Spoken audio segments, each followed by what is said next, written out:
ఒక కులంపై మరొక కులాన్ని రెచ్చగొట్టే అంబేద్కర్ లాంటి వారు భారతదేశ ఐక్యత కోసం నటించడం ఒక ఆశ్చర్యంగా ఉంది.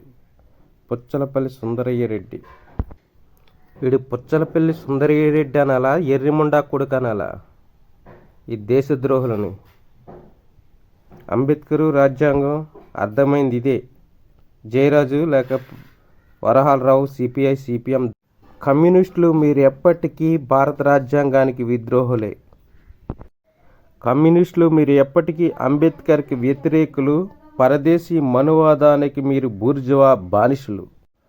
రెడ్డి, కమ్మ, వెలమ, శూద్ర బానిసలారా, మీరు ఎప్పటికీ క్రిమినల్ మెంటాలిటీ కలిగిన బ్రాహ్మణులకు ఊడిగం చేసే బ్రోకర్లే.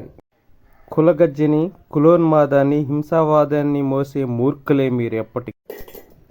భారత రాజ్యాంగాన్ని, అడుగుజాతిని అంతం చేసే నరరూప రాక్షసులు మీరు. పరదేశీ మావో మార్కు పేరిట వాస్తవాలపై విషం కక్కే ఊరకుక్కలనాలా లేదా ఇలాంటి దొంగలను? ప్రతి కమ్యూనిస్టు అబద్ధంలో కొట్టుకుపోయే నికృష్టులే. ఇకనైనా కళ్ళు తెరవండి అంబేద్కర్ వాదులు. అప్పుడు ఇప్పుడు అంబేద్కర్ని వెన్నుపోటు పొడిసే ఎదవలతో దోస్తీ కట్టకండి. కేవలం పై మీ స్వార్థ ప్రయోజనాల కోసం అమాయకులుగా బలి కాకండి. బహుజన మత్తులో బానిసలారా బుద్ధి తెచ్చుకోండి. నిజంపై నిందలేసి అంటకాగకండి.